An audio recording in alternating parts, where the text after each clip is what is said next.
Hi, welcome to That Sweet Life. It's Stuart.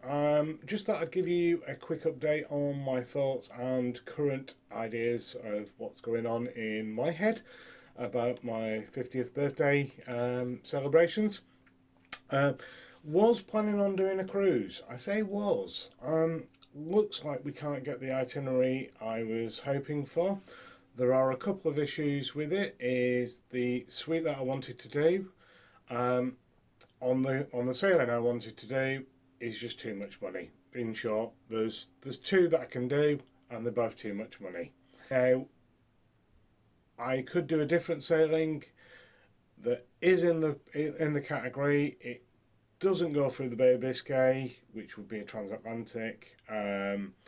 But here's the but: doesn't do one of the destinations that I fancied visiting.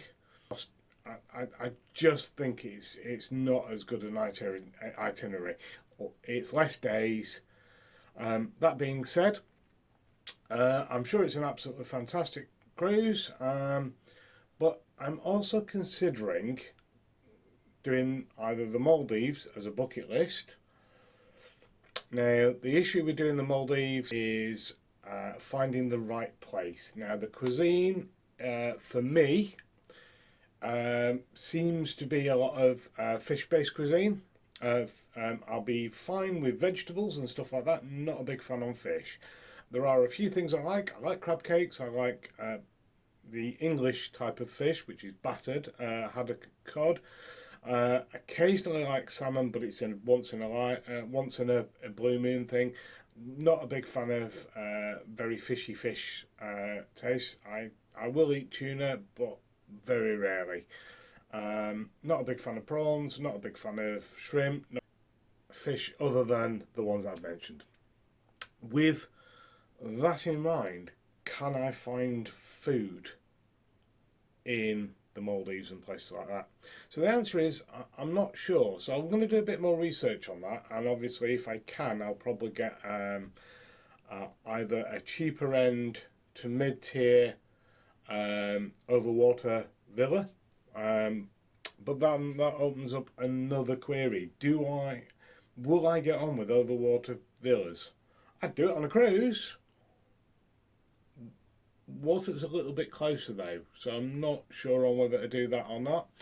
The other side of it is now Australia is talking about opening up, releasing their things. I did have a look at a Australia cruise. I think by the time you add the flights, it's going to be too expensive. It's as expensive as a transatlantic flight that I was going to have. So that leaves a couple of other things we can do. We went to St. Lucia with sandals. A video on that is coming up. I do have thoughts on and plannings on doing that. It was a fantastic stay. We quite liked it. However, I think we'll probably do somewhere different, maybe Barbados or Jamaica. But then again, that's going to be busy. Kind of want a little bit less busy, maybe, for that kind of birthday party. Not a big fan of the crowds, kind of like that. So the other option we also had, if we don't do the land-based stay, is another option we can do is a cruise around the Caribbean, and I've seen a couple of cruises. Celebrity do one. However, it's a revitalised ship, but it's less revitalised by the looks of it than the Silhouette that we went on. So I don't think you're going to get the sort of categories that we want. It's also a 10-day sailing, so 10 days kind of lands on my birthday. That's great. Kind of does a few bits and bobs that we want, but the ship doesn't do anything afterwards. If it was, if we could do like a 10-day and like a 4-day or a taster weekend, I'd probably just do something like that. Just extend the stay, do a back-to-back cruise, and just try and make a good 14-day of it. Now, the other option we could do with the stay is 2 days there. A day there, and maybe 3 days. In Miami. I quite like Miami. We were there before. I think based on that, it's probably a 1 or 2 day place. I don't think it's going to be a 3 day place. Miami was good. It was okay, but I think for me, I'd kind of get a little bit. I'd want something different. I think after a day or two, it was fine when we were doing the cruise, when we went to the Caribbean or when we did the Caribbean on Norwegian Escape. But for me, I think we might want to do something else. Try and make something of a day in Miami, and there's not much I fancy doing. Not a big fan for art, not a big fan for the buildings, architecture and stuff like that. Yes, it was very pretty. We did the Art Deco thing, did a little day trip around, having a quick look at that. It was absolutely fantastic. The only thing I could think about doing is just going around the Everglades on one of the boats.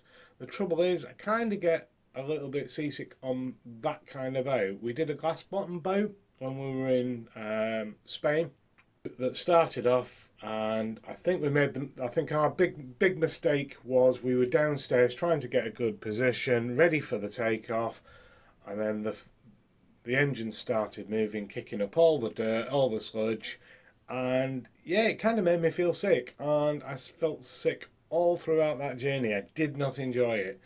I think I weren't the only one. There was quite a few people that did that same kind of thing. Kind of has put me off that kind of excursion going forward, but I never say never. We also did a yellow submarine thing. So there is something we could do in that aspect if I can find that kind of excursion in Miami maybe. I might have a look at that, see what else we can do. Obviously, that'll be post stay. Just to sort of make the most of the week. Still waiting for my travel agent to come back to me. One of the other options that I had considered was maybe the Singapore area. Now, at the moment, Singapore hasn't opened up. It seems to be just as a closed loop to those people that live in that area, which is a bit of a shame. But for 2023, trying to plan this now, you'd think they kind of have stuff. Now, having a look at it, it just seems to be Royal Caribbean, Princess Cruises, Seabourn, and I think it's Silver Seas. Now, Silver Seas and Seabourn are expensive. Yes, it would be a great to go with them. It would tip me over that money though, more than the money that would cost for maybe the transatlantic on the Celebrity or in the top tier one, or on the Virgin Voyages Med one. So I think that kind of rules it out. So it does give me Royal Caribbean. So if I went for the suite kind of stuff, but I kind of think if I'm going to go for the higher quality suite in Royal Caribbean, I should rather do Celebrity. Doesn't do the itinerary that I wanted. The other one is Princess Cruises, and I haven't done a Princess Cruise. So at the moment, my thoughts are hold fire, work out what we're going to do, see what offers are due in March. So I've got another 20 odd days. Now, I'll probably do another one of these videos with something else I've seen and something else that's come across. But everything that I've read and witnessed over looking through YouTube and speaking with people is the transatlantics really are either very good, or you're going to get issues with weather, and really you just don't know what you're going to get, and it's worth the risk. But I think I'd rather do it in a rather bigger ship that was designed, you know, relatively newer than maybe an older ship, maybe something that's 10 years old, that's less likely to be more, you know, stable when them waves come. So it's got to be a bigger ship, you know, something like the Escape, the Breakaway, Getaway, Prima if we're doing Norwegian, the Celebrity Edge, Apex and Beyond if it's Celebrity, and Virgin Voyages is fairly new ship, so we'll have the stabilisation. Haven't heard anything about any other new itineraries as yet. There is some good cruise deals to be had. I know I've seen a couple of deals on cruise.co.uk for going around May, early May, 8th of May, and it's for an inside cabin. Not necessarily my thing, but it's £287 excluding flights, which is, I think, a fantastic price. The one thing that I will state for that, if I was going to book something like that and I had the time and I had the money, which currently I don't because I'm saving up for my transatlantic or 50th, if I had the money, I'd go for a balcony, which is £439, which I think is a fantastic price. And also that doesn't include flights. Now, the one thing I would say about that cruise is they also do a Mediterranean version of the same thing on a different ship. So that one was with the Pride, and I think the other deal is with the Glory. Now that is another option. It's just getting flights out to the States. Might not be as cheap, but there are some value ones. I'll keep you informed on any deals that we've got. Would appreciate a like and a subscribe if you can.